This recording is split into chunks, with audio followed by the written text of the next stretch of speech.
আরো অনেকগুলো আছে। হ্যাঁ, সালাম আলাইকুম সবাইকে, কেমন আছেন সবাই? আপনাদেরকে বলছিলাম যে এখানে তারা ট্রেডিং করে প্রতিদিন। আজকে আপনাদের দেখাবো যে কিভাবে তারা ট্রেডিংটা করে আসলে। এখানে আসলে তারা কাজ না থাকলে তারা তাদের প্রতিদিন একটা সপ্তাহের মধ্যে একটা দিন থাকে, ওই দিনের মধ্যে তাদের ট্রেডিং করতে হয়। তো ট্রেডিং করার আসলে এটা বাধ্যতামূলক। এ দেখেন, এটা কিন্তু সব মেশিন কিন্তু এখানে যা যা আছে সমস্ত কিছু চালু করা আছে।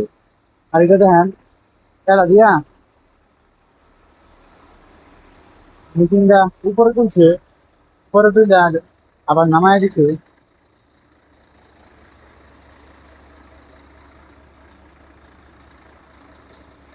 মেশিনটা চালু করে আবার নামানোর কারণটা হইলো যাতে মনে করেন আহ মেশিনটা যাতে একটা গুরুত্বপূর্ণ সময়ে যখন আগুন লাগে, যাতে ওই সময়ে যাতে যায় না দেখে যে নষ্ট হয়ে গেছে কিংবা চলতেছে না, এই সমস্যার যাতে সম্মুখীন না হয়, তাই জন্য আসলে প্রতিদিন একটা ট্রেডিং করা হয়। প্রতিটা সপ্তাহের মধ্যে এক একটা দিন এক একটা গাড়ি ট্রেডিং করা হয়। আর হচ্ছে বাইক ফিরে তার যে সমস্ত কাজগুলো আছে গাড়ির, যেরকম পিছনে আরো দেখতে পারতেছেন আরো অনেকগুলো আছে।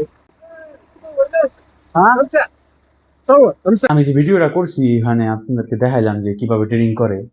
তো এটা করার কারণে আসলে আমার এখানে ধরছে ধরে বলতেছে ভিডিওটা ডিলিট কর। আপনারা যে ভিডিওটা দেখছেন এখানে, ওই ভিডিওটা আসলে দেওয়া একবারে এখানে মগ্ন। এই জন্য আমাকে এই দেশ থেকে বাইরেও করে দিতে পারে এরকম একটা অবস্থা। এখানে কিন্তু সরকারি যে প্রাইভেট যে এরিয়াগুলো ওইগুলোতে ভিডিও করা নিষেধ। তো আপনাদেরকে দেখাইলাম যে ফুল এরিয়াটা কিভাবে কি করে এবং সমস্ত কিছু। তো অবশ্যই আপনারা লাইক করবেন, কারণ আমি এই ভিডিওটা ছাড়ার একটাই কারণ, কারণ এখান থেকে আমি চলে যাবো, বেশি দিন থাকবো না। তো পরে যা হইব দেখা যাইব। প্রথমে আপনাদেরকে কি দেখানোই আমার মূল উদ্দেশ্য। তো আজকের মতন এই পর্যন্তই। অবশ্যই অবশ্যই ভিডিওটা শেয়ার করবেন, লাইক করবেন এবং কি ফলো করবেন আমাকে, যাতে আমি আপনাদেরকে ভালো ভালো ভিডিও দিতে পারি ভালো ভালো জায়গায় গিয়া।